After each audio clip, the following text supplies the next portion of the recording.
Welcome, Tracy, to the show. Thank you, Najma. Thanks for having me. It's great. Now, tell us a bit about yourself. Tell us how you started this health journey. Yeah, it started, I guess, when I was young. I've always, I've always had digestive issues, and I never knew why. I found out then that I was lactose intolerant, and so cleared that up. Everything was great, and then several years later, I couldn't, after I found out that I was lactose intolerant, then I started to gain weight. So I put on a little bit more weight than I really wanted to because I was so used to eating so much because I just couldn't put weight on. So then I had some weight to lose. And then I always felt bloated. And as as time went on, I just kept feeling very bloated. And so I found out I was gluten intolerant, and that was back in early 2000. And so I had no idea what that meant. And I had to do a lot of research and figure it out. And that led me down a path of, just really learning about food and what works for your body and what doesn't. And then I started helping other people that also had issues and they weren't sure why and they wanted to go off of gluten. So I finally made it a little more formal, and I went and got a certification in health coaching from the Dr. Sears Wellness Institute, and just started helping people a little bit more. And then during COVID, I've taken the opportunity to take a few more classes, so I'm in the process of getting certification in a couple of other areas, including mind-body eating psychology and nutrition and fitness. Sounds really great, especially the psychology part as a psychologist. But hey, we're going to talk about, as we're coming up to Christmas, we want to talk about what people can do to stay healthy over Christmas, right? Yes, definitely. I've got a few tips for people.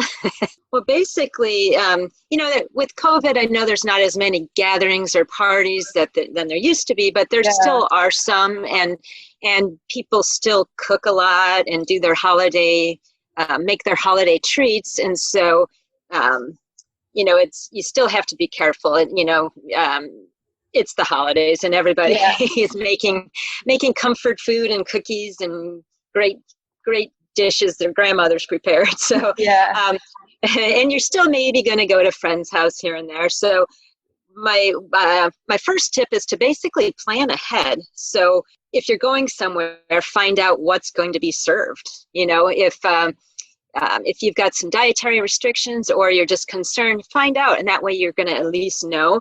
And if you're making it, maybe make sure you have a healthy dish in addition to some of the other dishes. And find out if you're going somewhere, if you could bring a healthy dish if they aren't going to have one necessarily. And then the other thing, if you're going somewhere, is bring a snack with you. Because a lot of times there's, some really good, yummy little hors d'oeuvres and appetizers, but maybe they're not as good for you. And so if you're really hungry when you go to one of these events, then you're going to maybe pig out a little bit. And so if you bring a snack, you can have your own snack. And my best advice for that is just don't show up hungry. Because if you do, there is a good chance you're going to eat a lot of the stuff. They might even have healthy dinner, but the appetizers might not be as healthy. And so if you eat a little snack beforehand, then you're going to be a little bit better. And I recommend something like a little protein and, maybe veggie or something like a slice of turkey with avocado or hummus and veggies or a smoothie or yogurt, with some nuts in it or something like that, just so you're not starving when you get there. So you suggest people just have this little snack just before leaving to go to Yes. Yeah. I mean, because sometimes, I've done this too, as there's going to be some really good food and you're like, well, I'm hungry right now, but I know I'm going to eat when I'm there, so I'm just going to wait. Well, then by the time you get there, you're starving. And then you just start pigging out. And so if you have that snack when you're hungry before you go, then the chances of you maybe overindulging too much are going to be at least a little bit reduced. When you go. So that's prior to attending an event. That would be my biggest tip. You said that, perhaps take a snack with you because some of the snacks there might not be so healthy. Do you think How do you think that might look a bit funny, you know? Well, I've actually done that. And yes, it will look funny, but I have actually just kind of snuck into the bathroom and eaten a little snack sometimes. And that's mainly because I do have food intolerances. And Yeah. that is if there's something that I can't eat and and I know that there's going to be food that I won't be able to eat and I'm hungry. So, or, I'll let them know, and I might have a couple of nuts in my purse or something and just pull a couple out. And people don't even really notice if you do that. If you take out a big protein bar and start chewing on it, maybe, but I'll grab a couple of nuts and just, put those in my mouth and chew on, just like other people are eating their hors d'oeuvres. So yeah, it is a little tricky, but it can be done. Good question. Yeah. If you're at a party and you've got your drinks and you've got, plates of snacks sort of going round or something, and it might look a bit funny, but I think if people know that you've got some food allergies, then it's different. They know that you can and can't eat whatever you can and can't eat. Right, that's true. So it just depends on the situation. Yeah, sure. But eating before would be the best bet. And then while you're there, I suppose it depends on what kind of food is served. I mean, you might go somewhere and there's a lot of healthy options. Right, and then you're good. Yeah. And that's part of finding out ahead of time possibly what might be served. So then you don't have to worry about, they're going to have veggies or they're going to have a nice salad and along with the roast and whatever and the mashed potatoes. So and there's nothing wrong with eating those. It's just, a little bit more in moderation. So, and then while you're there, you also want to be careful. Once you're there, you want to watch what you're doing. And one of my tips for while you're there is just drink water. I find that when I start to drink water and hydrate, that you're less likely to eat as much. You're less likely to drink as much, especially if you drink water before you have a cocktail and then you drink water after. So basically every time you have a drink water in between, and then that will also fill you up so that you're not as hungry.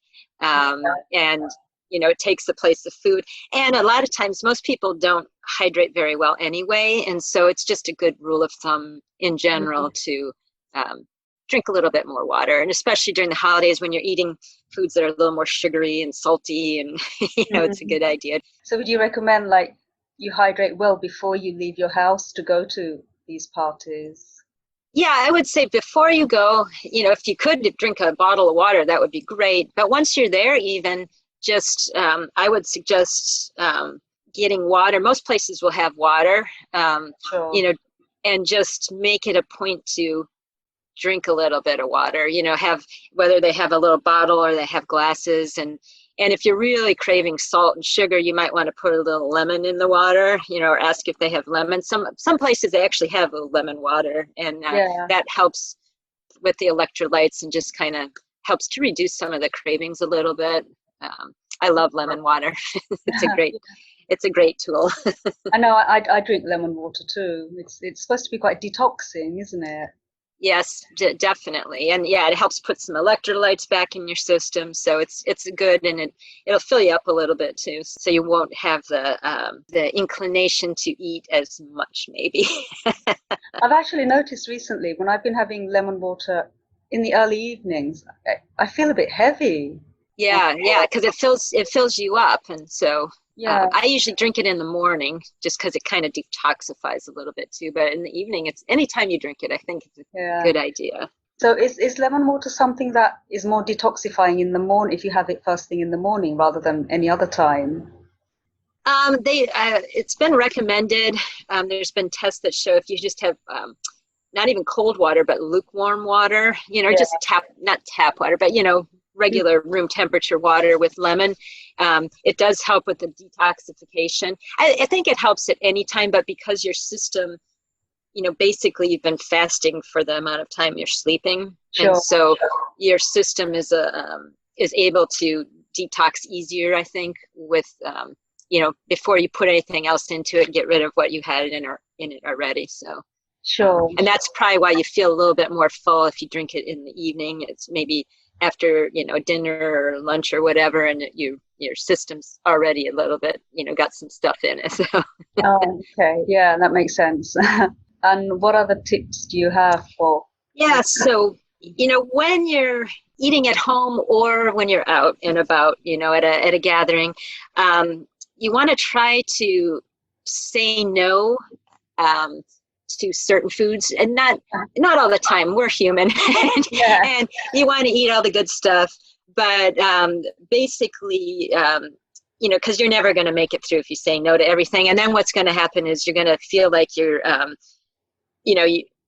can't eat that. I can't eat that. And then you're going to either just say, you know what, I don't care. I'm going to eat everything and I don't care. Or you're going to go, you're not going to eat much at the gathering and you're going to go home and then eat, And so either way, it's just not a good thing. So let yourself have some of the good stuff.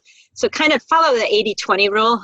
That always works in every situation, where you're 80% of the time you're eating healthy, and then 20% of the time, you can have the indulgences. So if you go to a party and you see that they've got this decadent chocolate cake that you're just like, oh my God, I want that. So, all right, so maybe have a few vegetables instead of a little fried, appetizer. So allow yourself that. And then it just, goes into the next tip, which is basically enjoy what you eat, savor it. And so if you're gonna have the cake, or you're gonna have the stuffing and the mashed potatoes with butter and gravy, savor it and don't wolf it down, because the more that you just kind of savor it, you're not going to eat as fast, and you're going to probably not eat as much, because you'll fill up by the time you're enjoying it. And you've been looking forward to this, and if you wolf it down in 2 seconds, you're never gonna, you're just gonna keep eating more instead of really enjoying what you're eating. And pay attention to your portion sizes as well. So it's you can have cake, mashed potatoes, but maybe not, like 3 cups of mashed potatoes, or 2 pieces of cake, just kind of, just be moderate, how you're doing it. And then just kind of see how you're feeling. And are you eating because, oh my God, I'm not going to get this anymore, so I'm eating really fast, or, I want more. Or are you eating because, it tastes good and you're really enjoying it? So you want to have fun at parties, and you want to enjoy it, and don't feel guilty if you're eating something that's quote unquote not that great for you, because you won't enjoy it as much. So if you're going to have the cake, you better enjoy that cake. Yeah, exactly. And that'll make your experience a lot more fun.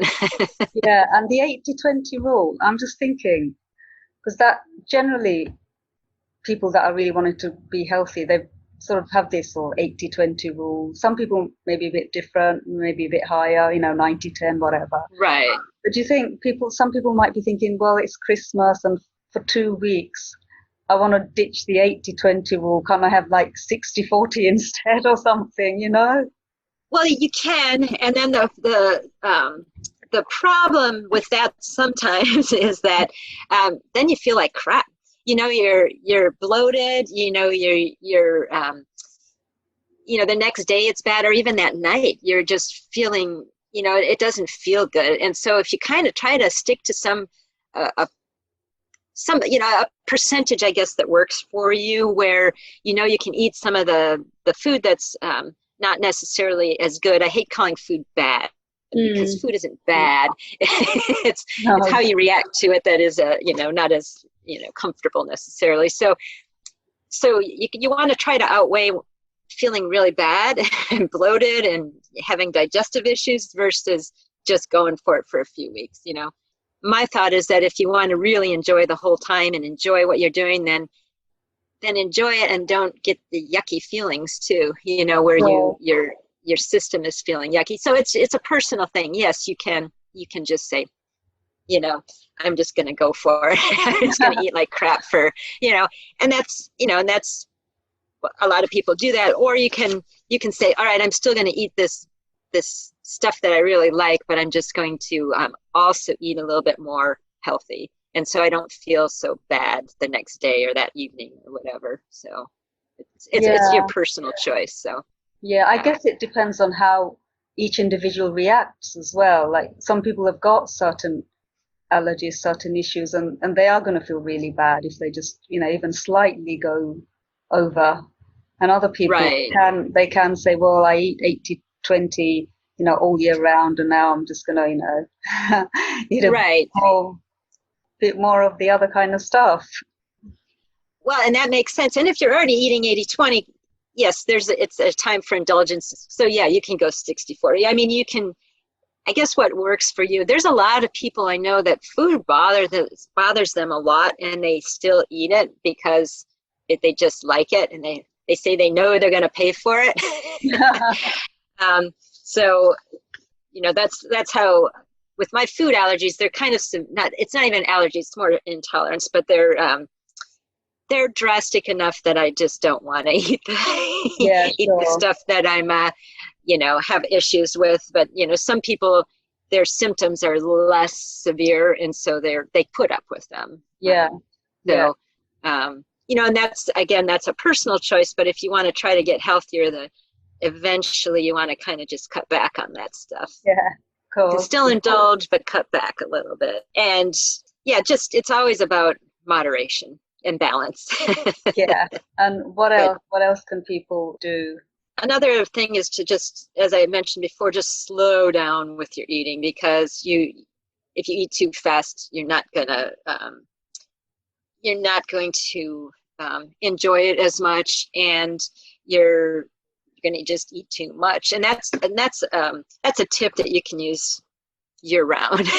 Just a lot of people eat really fast and they don't taste the food, and then one of the reasons they overeat is because they're just getting it in, and by the time they feel full, they've eaten so fast that they've eaten more than they should, and then they feel a little bloated. So that happens during the holidays as well. So, and then just be more present and be more mindful. It's okay to enjoy your life, feel like you really deserve to, get away from a stressful situation. You deserve to have that chocolate cake. I love chocolate. Can you tell? I keep talking about chocolate cake. Yeah, me too. But, and then you deserve to enjoy celebrating with your friends and family. And so don't, just deprive yourself. Do enjoy yourself, but just kind of, again, in moderation. So yeah, so that's kind of what I would recommend while you're at an event. And this is it about depriving yourself. Sometimes you might feel like you're depriving yourself because you see everyone else is enjoying all that food and drink, and that can make you feel like you're depriving yourself when you're in that atmosphere, when you're in that situation, if you don't join in sometimes. Well, in that case too, you could join in, but just take a smaller portion. You could have a taste of something, but maybe not as much, as big of a serving. You know what I mean? You can always fill up. I like to try to put the veggies on my plate first, and so there's not as much room for some of the other stuff. So you can still taste it all, but just not as much. So you can enjoy it and you can comment on it, and like, oh yeah, this is great, but maybe again, just moderation and portion control. Most people don't eat a lot more than they should, just because if you go out to a restaurant, people are served more than they should. I mean, basically you want to be able to have enough protein that fits in the palm of your hand. And that's the same with even vegetables or bread, whatever. I mean, try to think about a serving as just what's going to fit in the palm of your hand. If you're a big guy and you have big hands, then you probably need more food anyway. Yeah. So, sure. Yeah. And then what about people that have maybe indulged a bit too much and now they're feeling the effects of it? Any tips? Yeah. So afterwards, you want to try to. Some people get bloated, they get tired, and they don't have any energy.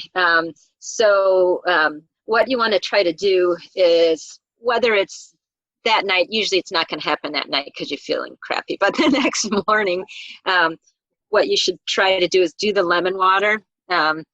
get the room temperature water, a couple cups, a half a lemon, put in a little honey or a little stevia. And then if you want, you can put cayenne. I'm not a big pepper person, so I don't do that. But cayenne is also very detoxifying. And if you're hungover, I would not recommend it. But the lemon will help you start to detox. And then in the evening, I like to do the chlorophyll. It's also a detoxification, and it's kind of your body's deodorizer and cleanser too. So it helps a lot, and it's very green. So I usually mix a teaspoon with the 8 to 12 ounces, big glass of water, and then just stir it up and drink it. You can and put lemon in it as well. In the evening, you can do that as well, and that also helps as you're getting ready to retire for the evening. It'll help.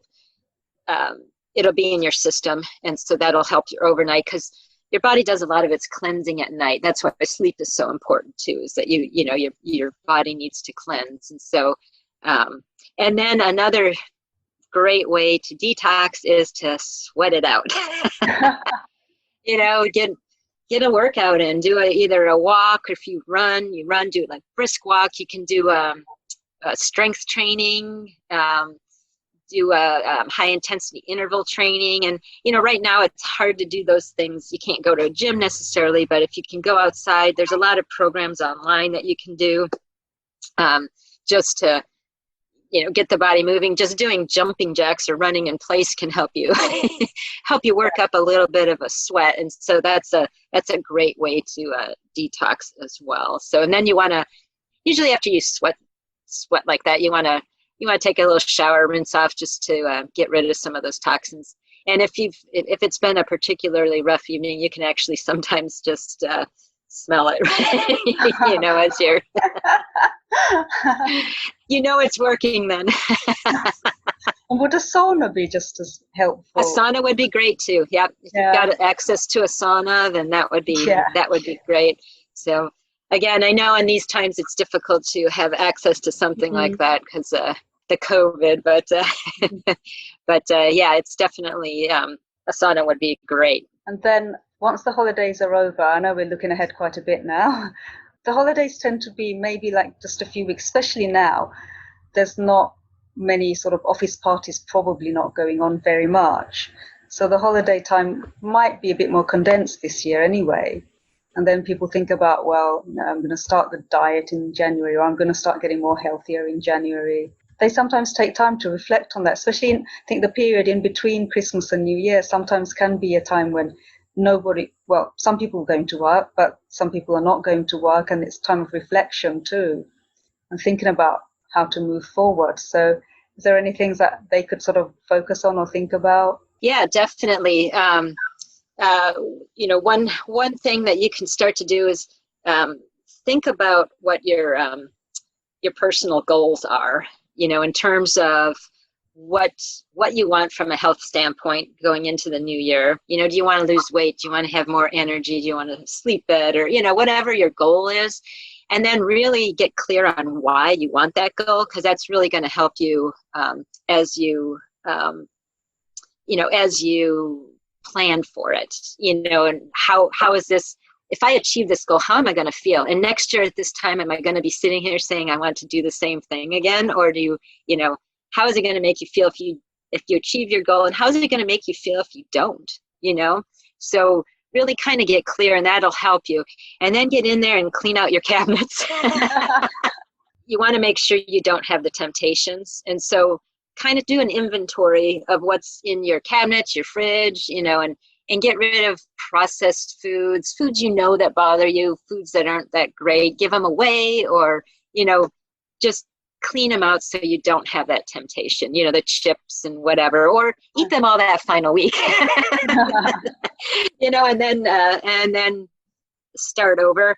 And then you want you also want the support of your family and whoever's in your immediate area, because if you throw this stuff away and then they come in with chips every day, it's going to be a little harder for you. So you need kind of some support where, they understand that you're kind of want to look at eating maybe a little healthier and not have some of the junk food around. And so get support from your immediate family that you live with and your friends. And then just kind of, create the space and the ability, just make it a priority for yourself, that this is what you want to do. So that way you'll be kind of ready to just hit the ball or hit the ground running when the first starts, and you're ready to really gung ho with your goals. Yeah, and you know what your goals are. Yeah. No, that's great. Some great tips there. Thank you for that. I hope that the listeners got some tips to how to deal with this season and even looking forward as well. So that's really great. Thank you very much, Tracy. Yes, no problem. Thank you. And hopefully maybe we'll speak another time. We'll talk another season. You can tell us more about your wisdom and more healthier tips. Thank you. Yeah, for sure. And I also, I've got a little program that I'm doing starting in January, the beginning of January, for people who do want to have a little bit more hand-holding. Yeah, I've got a free 14-day weight loss challenge that starts January 7th. And so it's going to be run through my Facebook group. So I'll be in there giving people tips every day and just kind of helping them get healthy and just get a start on what the health goals are. So they can find it through my website, which is wellnesstricks.com, WELLNESSTRIX.com. Okay, well, thank you very much, Tracy. Thank you so much. Thanks for listening to this episode of Wellbeing in the Kingdom, the show which has been created to empower you to take action towards your greater well-being in all its forms. If you have enjoyed, learned from, or been inspired by today's episode, then please help to support the show by leaving us a 5-star review wherever you get your podcasts. For more information, click the link in the show notes now.